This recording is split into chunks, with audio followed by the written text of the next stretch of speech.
Salam sejahtera Malaysia, denyut nadi suara rakyat bergema di channel ini.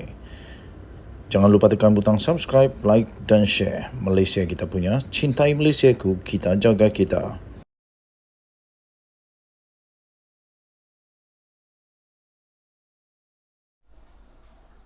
Salam sejahtera Malaysia, denyut nadi suara rakyat bergema di channel ini.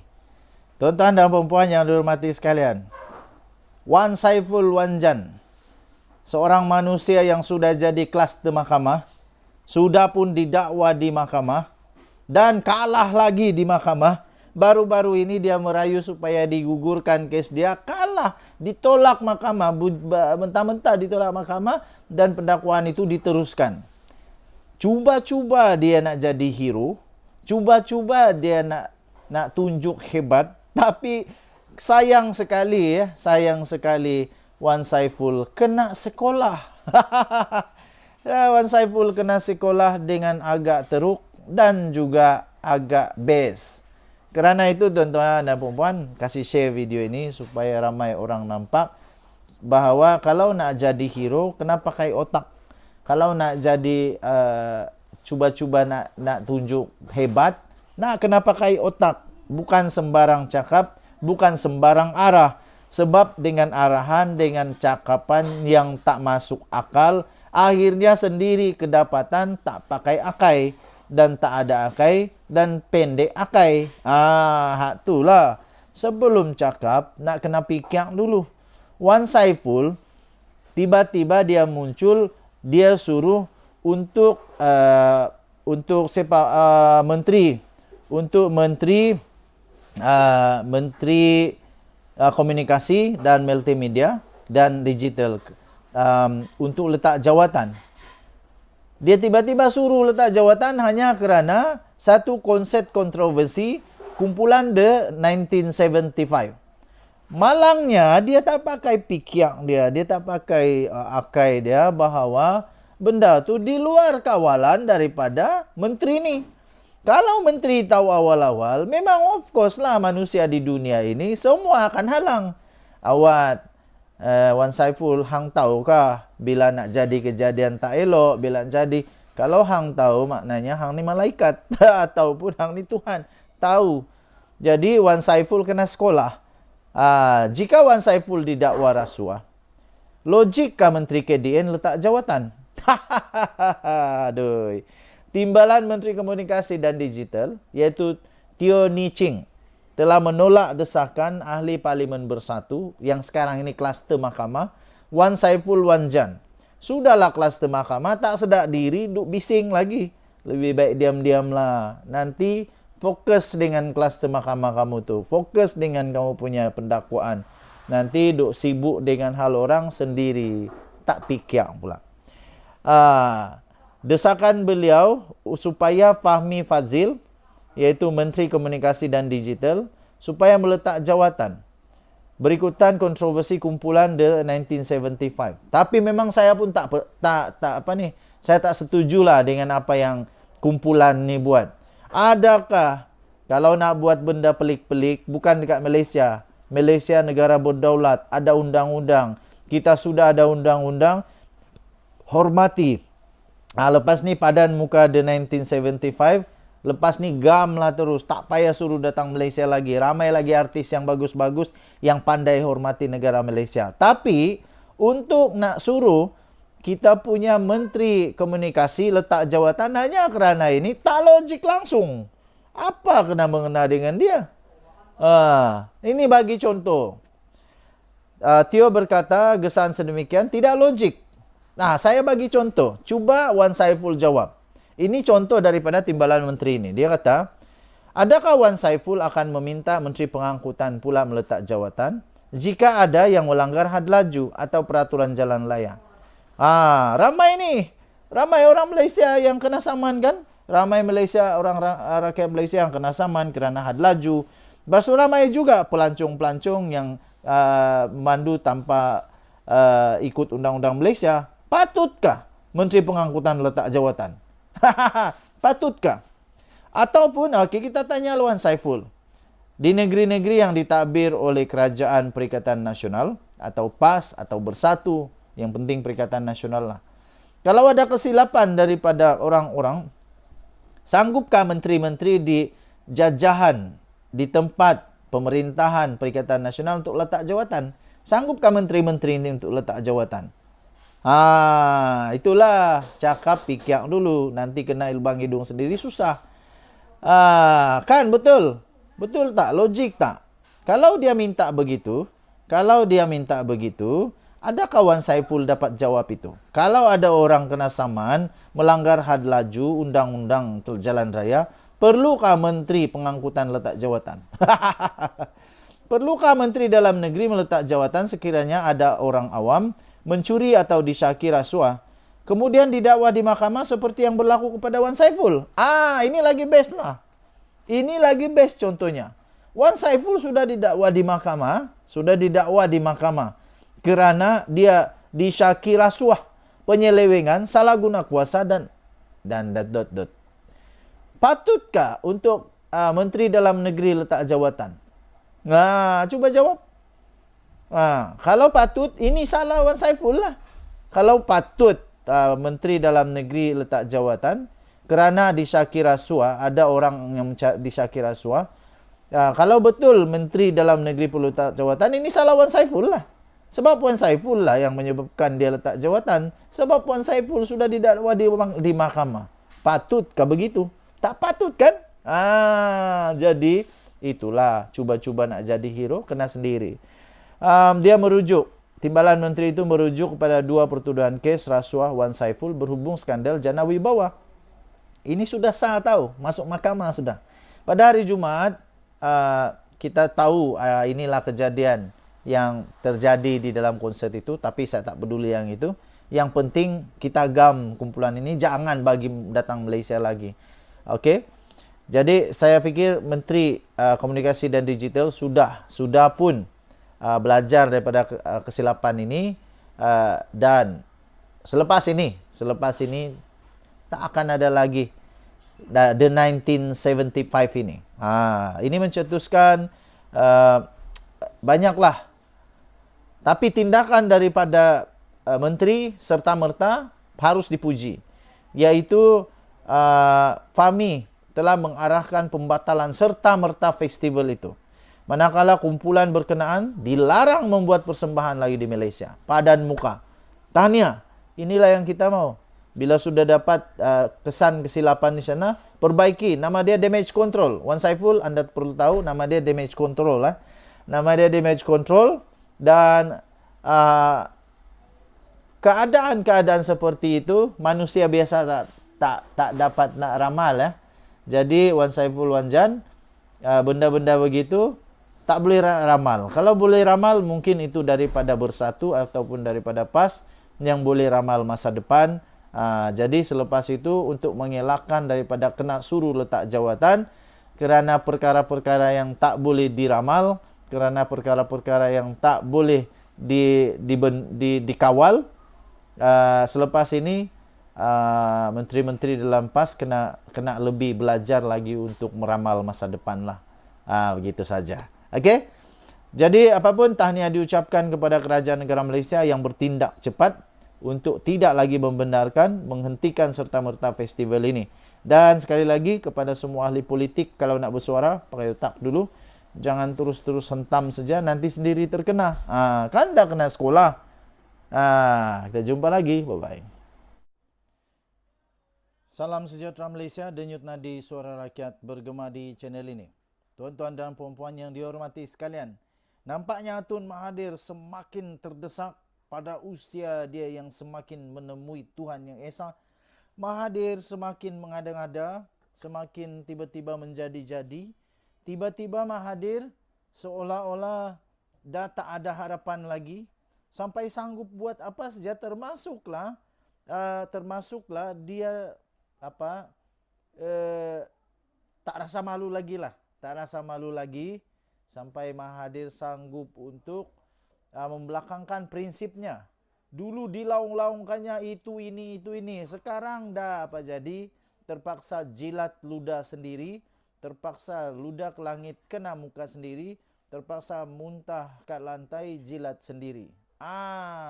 Inilah yang terjadi kepada Atok Tun Mahathir yang sekarang sudah jadi tua betul-betul, 98 tahun sekarang, dah terlalu tua. Mahathir terdesak naik ke pentas PAS. Tak ada lagi jalan lain, tak ada lagi pilihan lain. Semua orang dah tak nak dengan tak Mahathir. Semua orang dah reject Mahathir. Semua orang dah tak terima Mahathir. Dia pergi sini tak kena terima. Dia pergi sana tak kena terima. Pergi sana tak kena layan. Pergi belakang, depan, belakang, atas semua dia tak kena layan. Last, satu saja parti yang boleh layan dia, ialah Perikatan Nasional. Dan satu-satunya yang bagi dia peluang untuk berucap PAS. Sekarang ini tiba-tiba berkongsi pentas dengan Mahathir yang dulunya digelar Maha Firaun. Yang dulunya digelar sebagai manusia yang kejam, zalim dan sebagainya. Tapi sekarang dua-dua terdesak. PAS pun agaknya terdesak. Entahlah apa PAS yang boleh dapat dengan Mahathir. Adakah Mahathir ini boleh membantu dari segi dana kah? Dari segi bantuan suara kah? Tapi kalau nak cakap pengaruh, saya fikir Mahathir dah tak ada pengaruh. Buktinya, Mahathir ditolak biji-biji, bulat-bulat, mentah-mentah ketika PRU yang lalu. Sebab itu, saya setuju apa yang dikatakan oleh Anwar, yaitu Mahathir sangat-sangat terdesak sehingga sanggup naik ke pentas PAS. Musuh ketat Mahathir dulu. Kehadiran Dr. Mahathir berkongsi PAS pada pentas yang sama dengan pemimpin PAS menunjukkan dia terdesak, kata Perdana Menteri Anwar Ibrahim. Saya fikir bukan Mahathir saja yang terdesak, PAS pun terdesak, Perikatan Nasional pun terdesak, Bersatu pun mungkin terdesak, Kerana apa? Bersatu, seperti yang kita tahu, mereka ini terdesak kerana mungkin dah tak ada duit, mungkin saja. Kerana akaun mereka dah kena sita. Nak pakai uang apa untuk buat kempen? Satu-satunya cara mungkin minta bantuan dengan Atok lah. Itu pun kalau Mahathir ada duit. Jadi, saya pun cuba untuk hadam kenapa Mahathir sanggup naik ke pentas PAS dan kenapa PAS sanggup berkongsi pentas dengan Mahathir ni. Rupa-rupanya satu saja yang kita boleh fikir, kedua-duanya terdesak lah. Menurutnya bekas Perdana Menteri itu ketika berkuasa sangat kejam terhadap PAS dan penyokongnya. Itulah yang didakwa oleh PAS. Mereka kata Mahathir ini kejam, zalim dan sebagainya. Tapi sekarang mana? Dah mana suaranya? Kedua-duanya sanggup membelakangkan prinsip, sanggup untuk berpatah arang, sanggup untuk menjilat ludah sendiri semata-mata kerana terdesak. Beliau adalah kumpulan terdesak dan tiada ruang lain untuk dia diheret, katanya. Kalau Rafizi dia kata itu perkumpulan geng emosi. Lucu jugalah bila Rafizi kata itu geng emosi. Tun Dr. Mahathir orang yang paling kejam terhadap PAS, kata Anwar. Sekolah agama rakyat, mangsa memali namun kini didukung, disokong. Itu kata Anwar seperti dipetik oleh berita harian pada satu sidang akbar di Gua Musang pada hari ini. Pengerusi Pakatan Harapan itu mengulas kehadiran Dr. Mahathir pada satu ceramah PAS pada Jumaat lalu di Kelantan.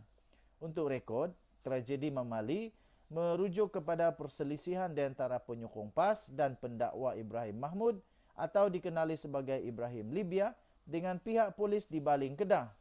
Pertempuran antara mereka menyebabkan 14 orang awam termasuklah Ibrahim Libya dan 4 anggota polis terbunuh. Dr. Mahathir ialah Perdana Menteri pada ketika itu. Pada masa itu, PAS mempersalahkan Mahathir berhubung apa yang berlaku.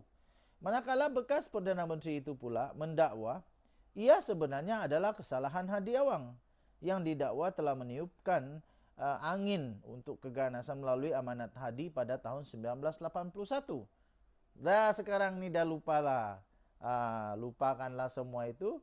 Entah apa pula selepas ini tiba-tiba Mahathir pula jadi malaikat, Hadi pun jadi malaikat kah?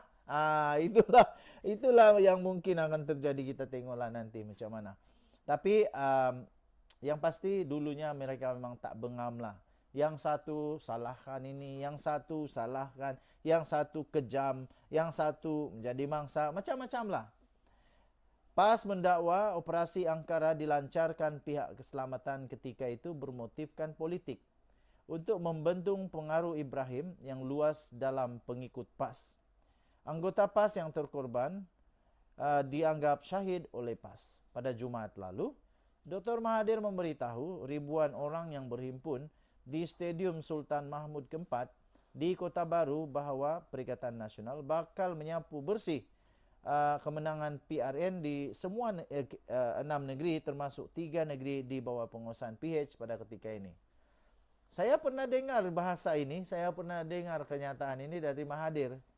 Mau dekat-dekat pilihan raya umum yang lalu, dia cukup yakin juga. Las-las, semua kalah dengan amat memalukan. Semua calon daripada pejuang langsung tak dapat balik deposit. Maknanya kalah dengan amat teruk sekali. Jadi kali ini kita tengoklah adakah Mahathir punya impian ini jadi kenyataan ataupun sekali lagi impiannya hanya tinggal impian. Yang saya nak tanya saja, adakah Mahathir dengan ucapannya itu boleh menyebabkan Perikatan Nasional menang ataupun ini akan menyebabkan Perikatan Nasional lebih kalah teruk? Bagaimanapun Anwar mendakwa sokongan Mahathir kepada PN tidak akan menjejaskan peluang PH dan BN dalam pilihan raya negeri. Katanya tidak mengalah, itu hak dia. Namun ia tidak menjejaskan sokongan kepada kami, katanya lagi. Sementara itu naib Presiden PAS pula iaitu Muhammad Amar Abdullah gambar yang tu ada gambar dia membayangkan parti itu sudah memaafkan kesilapan lampau Dr. Mahathir. Baguslah. Saling memaafkan, itu sangat-sangat bagus dan terpuji. Katanya, saya harap dengan kemasukan Tun Mahathir bersama kita PN dapat membersihkan kesilapan-kesilapan yang telah dilakukan sebelum ini, katanya lapor daripada Sinar Harian. Muhammad Amar juga dipetik berkata dalam sejarah Islam pun semua orang yang masuk Islam sebelum itu pernah mempunyai banyak masalah dengan Islam. Contohnya melawan Nabi Muhammad SAW. Namun selepas pembukaan kota Makkah, Abu Sufyan, Khalid Al-Walid dan Wahsy telah masuk meluk Islam. Kalau kita tengok, katanya, Wahsy bunuh bapa saudara Nabi Hamzah, Abu Muttalib. Jadi bila dia, Tun M sudah berubah, kita terima. Sejarah tu nak buat macam mana? Jelasnya lagi. Jangan saja selepas ini, sejarah tinggal kenangan ataupun sejarah mungkin berulang. Denyut Nadi Suara Rakyat bergema di channel ini. Jangan lupa tekan butang subscribe, like dan share. Malaysia kita punya, cintai Malaysiaku, kita jaga kita. Kita jumpa lagi, bye-bye. Habislah Muhyiddin kali ini betul-betul sah habis. Selesai. Buat pertama kalinya Muhyiddin menangis, pasti menangis teresak-esak sampai merah mata. Sampai merah mata kali ini. Menjelang pilihan raya negeri yang akan tiba ini, disahkan BOS Bersatu masuk DAP. Baru tahu. Bekas timbalan pengerusi Bersatu Kelantan sertai DAP disahkan. Bekas timbalan pengerusi Bersatu Kelantan disahkan menyertai DAP. Bekas timbalan pengerusi Bersatu Kelantan iaitu Muhammad Zulkifli Zakaria telah menyertai DAP selepas menyerahkan borang keahliannya kepada wakil parti berkenaan malam tadi. Turut bersama-sama dengannya ialah 12 orang penaja cawangan DAP yang akan diwujudkan di Bacok dalam tempoh waktu terdekat.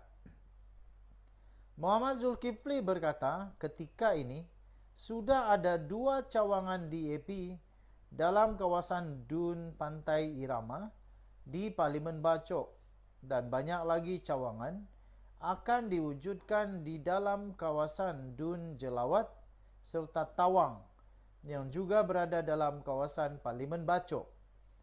Katanya, kita juga akan turut membantu jentera DAP Pakatan Harapan yang akan bertanding pada pilihan raya negeri PRN nanti. Katanya pada pemberita selepas majlis penyerahan borang keahliannya itu kepada pengurusi DAP negeri iaitu Azaha Abdul Rani. Turut hadir adalah Setiausaha DAP Pulau Pinang, Lim Hu Ying. Sebelum ini, semua jawatan yang disandang oleh Muhammad Zulkifli dalam Bersatu gugur secara automatik selepas dia bertanding sebagai calon bebas di Parlimen Bachok pada pilihan raya umum ke-15 PRU 15 tahun lepas.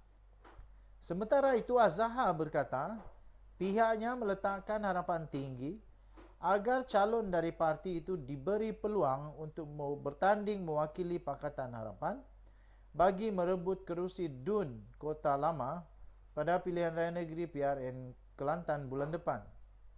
Beliau berkata DUN Kota Lama memiliki kira-kira 38% pengundi bukan Melayu. Justru pimpinan parti di peringkat negeri melihat mereka mempunyai harapan cerah untuk membuat kejutan pada pilihan raya nanti. Bercakap pada media selepas Majlis Rahmatamah, pimpinan DAP Kelantan bersama ahli parti di Kota Baru malam tadi, dia berkata bagaimanapun pihaknya tetap patuh kepada sebarang keputusan pimpinan parti. Pada pilihan raya umum ke-14 PRU 14 yang lalu, calon PAS iaitu Anwar Tan Abdullah memenangi kerusi DUN Kota Lama buat kali keempat dengan hanya majoriti yang cukup kecil, iaitu hanya 1,445 undi untuk menewaskan 4 calon lain termasuk dari PKR dan BN. Semalam Perdana Menteri Datuk Seri Anwar Ibrahim yang juga Presiden PKR dan pengerusi PH ketika mengumumkan senarai calon PKR yang akan bertanding pada PRN di 6 negeri tidak membuat sebarang pengumuman mengenai DUN Kota Lama, kerana menurutnya PKR dan Amanah masih perlu berbincang mengenainya. PRN membabitkan Selangor, Negeri Sembilan, Pulau Pinang, Kedah, Terengganu dan Kelantan ditetapkan pada 12 Ogos dengan hari penamaan calon pada 29 Julai. Tahniah diucapkan kepada DAP, habislah Muhyiddin. Selamat tinggal Muhyiddin. Bye-bye.